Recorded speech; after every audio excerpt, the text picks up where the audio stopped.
नमस्कार विद्यार्थी मित्रांनो. या आधीच्या लेक्चरमध्ये आपण प्रेरणेविषयक गरज सिद्धांत बघितलेले आहे. त्याच्यामध्ये प्रामुख्याने मॅस्लोचा सिद्धांत, हर्झबर्गचा सिद्धांत, त्यानंतर अल्डरफरचा सिद्धांत आणि संपादन प्रेरणा सिद्धांत हे 4 सिद्धांत बघितलेले आहे. तुम्हाला हे 4ही सिद्धांत अभ्यासक्रमासाठी नाहीये.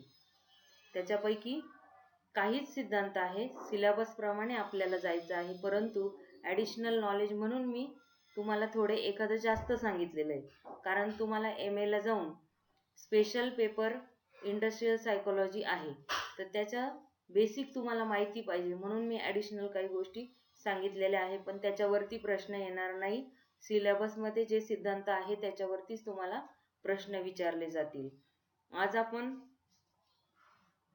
प्रेरणेविषयक बोधनिक सिद्धांत बघणार आहोत. त्याच्यामध्ये पण जे सिलेबसमध्ये आहे बोधनिक सिद्धांत त्याच्यावरतीच तुम्हाला प्रश्न विचारले जातील. बघूयात. प्रेरणाविषयक प्रक्रिया, बोधनिक सिद्धांत. आता बोधनिक सिद्धांतामध्ये गरज सिद्धांतासारखेच वेगवेगळ्या प्रक्रियांचा शोध घेऊन अभ्यास केला जातो. वेगवेगळ्या बोधनिक प्रक्रियेवर लक्ष केंद्रित केलं जातं. बघूया आपण कुठकुठले बोधनिक सिद्धांत आहेत. पहिला आहे अपेक्षावस्था सिद्धांत. त्याला म्हटलेले एक्सपेक्टन्सी थिअरी. आता अपेक्षावस्था सिद्धांत जो आहे तो कार्यप्रेरणेचा बोधनिक सिद्धांत आहे आणि हा सिद्धांत प्रसिद्ध मानसशास्त्रज्ञ व्हिक्टर रूम यांनी 1964 मध्ये मांडलेला आहे.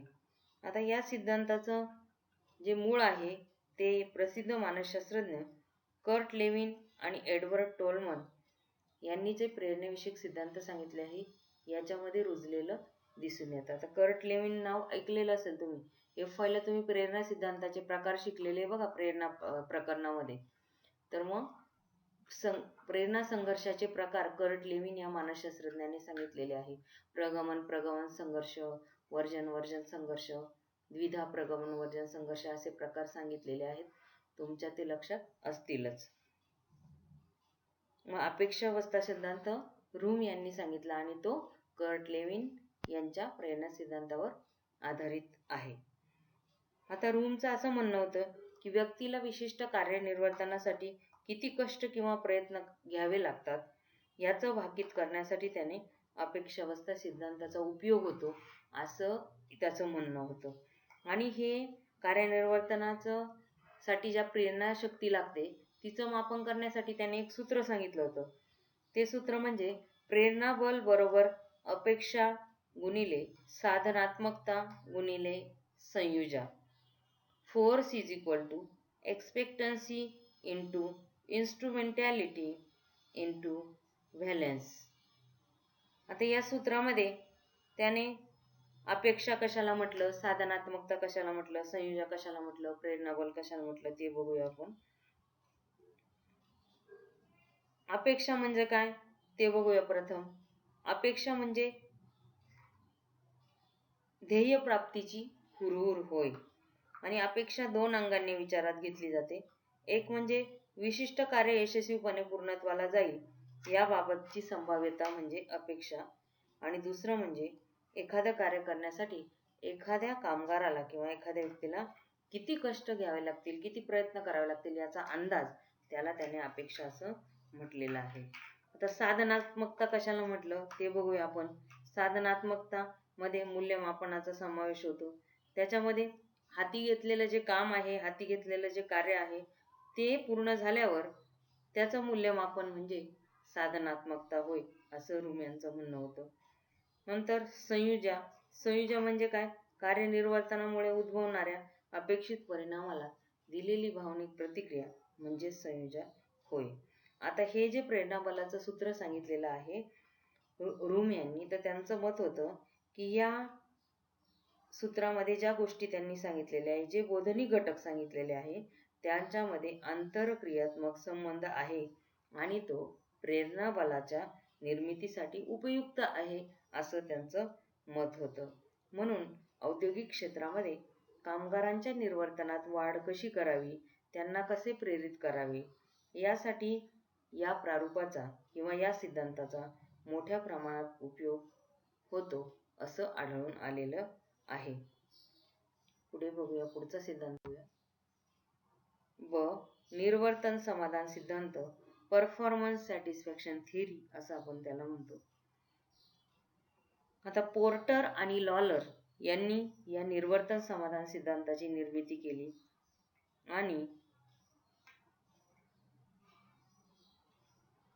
त्यांच्या सिद्धांतामध्ये 3 मुद्द्यांचा त्यांनी समावेश केला.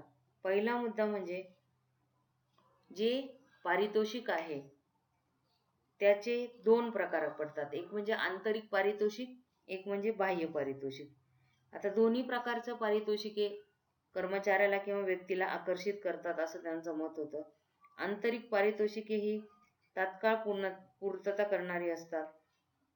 बाह्य पारितोषिके ही समाज प्रवर्तित असतात असं पोर्टर आणि लॉरर यांचं म्हणणं होतं.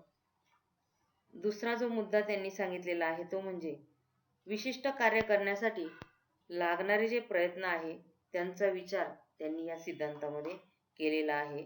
म्हणजे एखादी व्यक्ती विशिष्ट कार्यासाठी किती प्रयत्न करील हे मिळणाऱ्या पारितोषिकाचे व्यक्तिसापेक्ष मूल्य आणि विशिष्ट पातळीपर्यंत प्रयत्न केले तर ते पारितोषिक मिळण्याची शक्यता जास्त आहे असं पोर्टर आणि लॉलर यांचं मत होतं. तिसरा मुद्दा जो सांगितलेला आहे त्यांनी त्यांच्या सिद्धांतामध्ये तो म्हणजे प्रतिभरण. प्रतिभरण प्रक्रियेच्या आधारे विशिष्ट प्रेरणा घटकांचा विकास आणि बदल किती प्रमाणात होईल याचे वर्णन त्यांनी केले.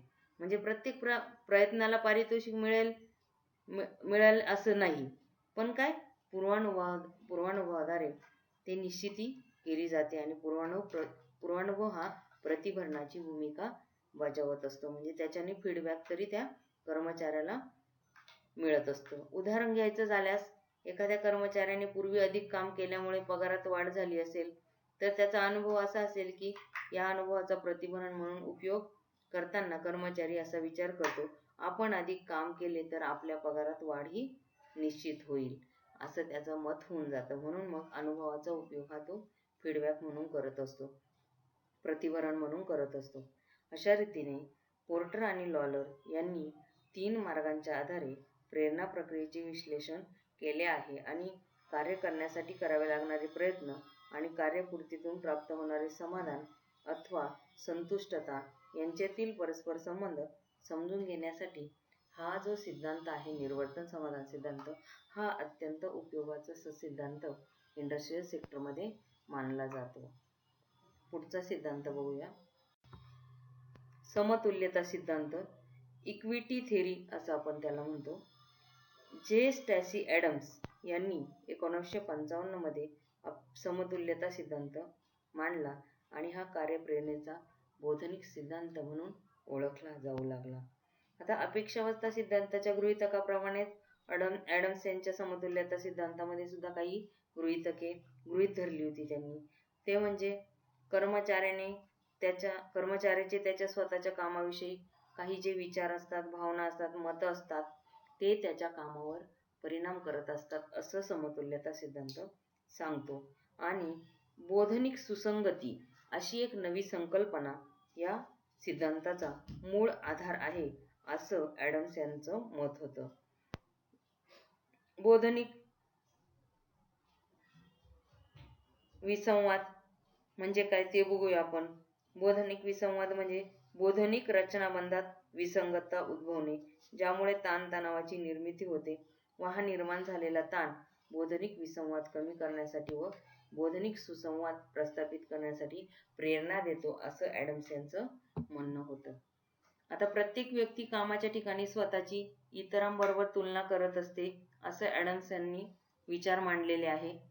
आणि कर्मचारी परस्परांमध्ये पगाराबाबत तुलना करतात, सामाजिक पातळीवर तुलना करतात आणि ह्या गोष्टींचा कर्मचाऱ्याच्या निर्वर्तनावर परिणाम हा होत असतो. आता जे लाभ मिळत असतात वेगवेगळ्या कर्मचाऱ्यांना, त्याच्याबद्दल सुद्धा कर्मचारी तुलना करत असतात. त्याच्यामध्ये प्रामुख्याने मिळणारा पैसा, पगार, दर्जा, सामाजिक मान्यता या गोष्टींची तुलना देखील कामगार हा करत असतो. व आपण एवढं काम करतो तरी आपल्याला एवढा पगार, आपल्या बरोबरच्या सहकार्याला एवढा पगार, आणि त्याचा कामावर परिणाम हा होत असतो.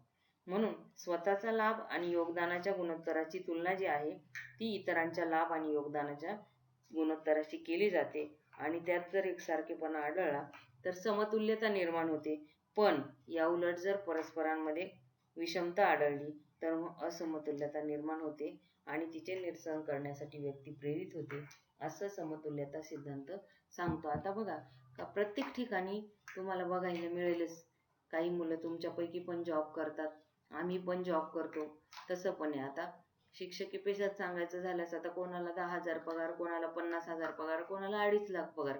मग लोकांची साहजिक तुलना होते की आपण एवढं काम तर सारखंच करायचंय. मग तिथे आपोआप लोक तुलना करायला लागतात आणि मग त्याच्यातून प्रेरित होतात. हे असं समतुल्यता सिद्धांत सांगतो. पुढचा सिद्धांत बघूया, ध्येय न्यासीकरण सिद्धांत, गोल सेटिंग थेरी आपण त्याला म्हणतो. आता ध्येय न्यासीकरण सिद्धांत जो आहे त्याची मूळ कामाची सुरुवात एडविन लोके यांनी 1968 मध्ये केली, आणि या सिद्धांताच्या विकासासाठी त्यांनी त्यांच्या इतर सहकाऱ्यांनी सुद्धा महत्त्वपूर्ण असं योगदान दिलेलं आहे.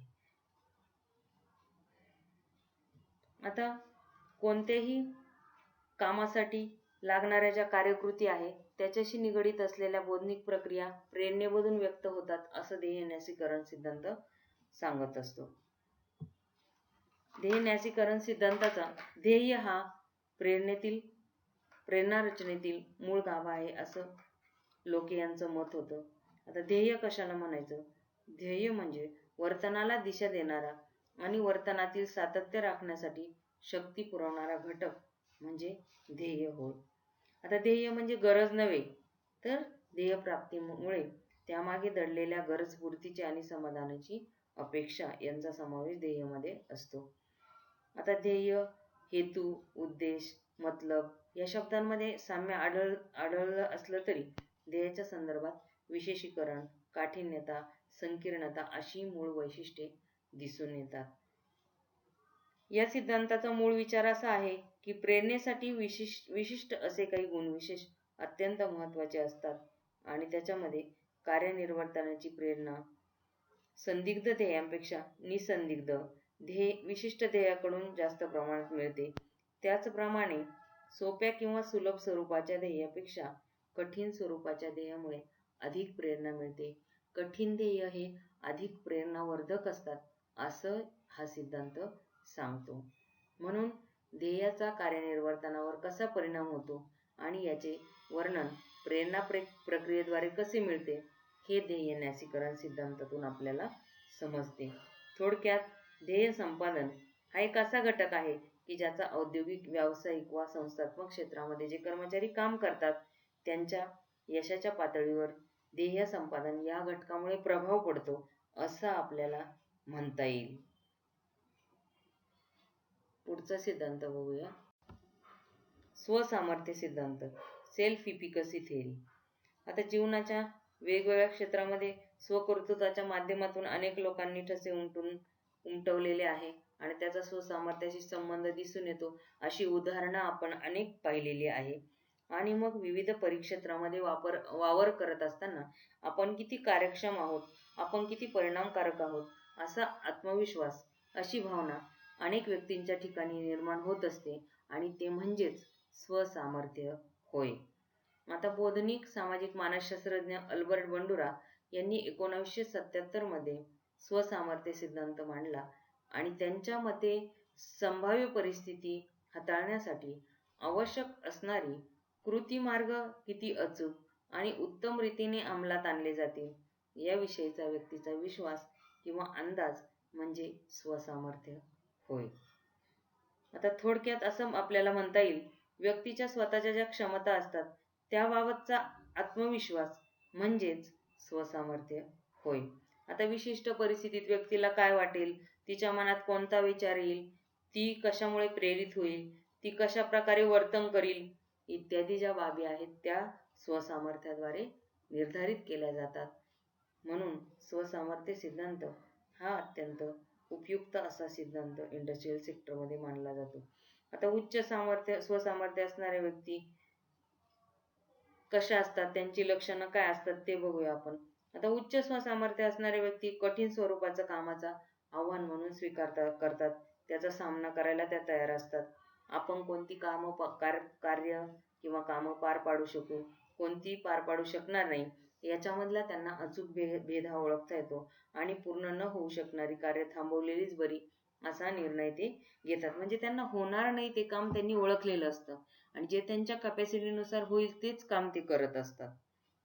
म्हणून स्वसामर्थ्य सिद्धांत हा अत्यंत असा उपयोगाचा सिद्धांत आहे आणि त्याच्यामध्ये प्रामुख्याने व्यक्तीच्या प्रयत्नांची आणि चिकाटी जी आहे व्यक्ती याचा स्वसामर्थ्यावर थेट प्रभाव पडतो असं आपल्याला म्हणता येईल. आता त्याच्यानंतरचा जो सिद्धांत आहे तो म्हणजे प्रबलीकरण सिद्धांत, रिएन्फोर्समेंट थेरी असं आपण त्याला म्हणतो. आता थॉर्नडाईकने 1898 मध्ये प्राणीवर्तनाचा अभ्यास केला आणि प्राणीवर्तनाबाबत काही त्यांनी संशोधन केलं. त्याच्यामध्ये आधुनिक प्रबलीकरण सिद्धांताचे जे अवशेष सापडतात आणि मग या सिद्धांताच्या विकासामध्ये टोलमन, स्किनर, हल या मानसशास्त्रज्ञांचे योगदान देखील तितकेच महत्त्वाचे आपल्याला म्हणता येईल. आता या सिद्धांतानुसार असं म्हणता येतं किंवा असं प्रतिपादन करता येतं की कोणतीही कृती किंवा प्रतिक्रिया ही तिच्या अंगभूत निष्पत्ती परिणामामुळे बळावते अथवा दुबळी होत जाते. जेव्हा एखाद्या कृतीचे निष्पत्ती परिणाम समाधानकारक असतात तेव्हा ती कृती बळावते. या उलट निष्पत्ती परिणाम असमाधानकारक असतात तेव्हा ती कृती पुन्हा उद्भवण्याची शक्यता धूसर होत जाते. असं प्रबलीकरण सिद्धांताचं गाभा किंवा विशेष वैशिष्ट्य आपल्याला सांगता येईल. आता या सिद्धांतामध्ये गरजा आणि प्रेरणा, प्रेरकाची अवस्था अव्यक्त स्वरूपाची आहे. त्याचप्रमाणे प्रेरणा रचनांमधील आशयात्मक घटक शोधण्याला महत्त्व दिलेले नाही. या ठिकाणी मूलभूत कल्पना अशी आहे की जेव्हा तीच ती तत्सम परिस्थिती उद्भवते तेव्हा समाधान निष्पत्तीची वर्तन प्रतिक्रिया उद्भवते असं प्रबलीकरण सिद्धांत सांगतो. कर्मचाऱ्याच्या कार्यनिर्वर्तन, प्रयत्नांच्या प्रमाणाचे आणि पर्यायी कामाच्या निवडीचे भाकीत करण्यासाठी प्रबलीकरण सिद्धांताचा उपयोग होतो असं आपल्याला आढळून आलेलं आहे. अशा प्रकारे आज आपण प्रेरणेविषयक बोधनिक सिद्धांत बघितलेले आहेत. थँक्यू.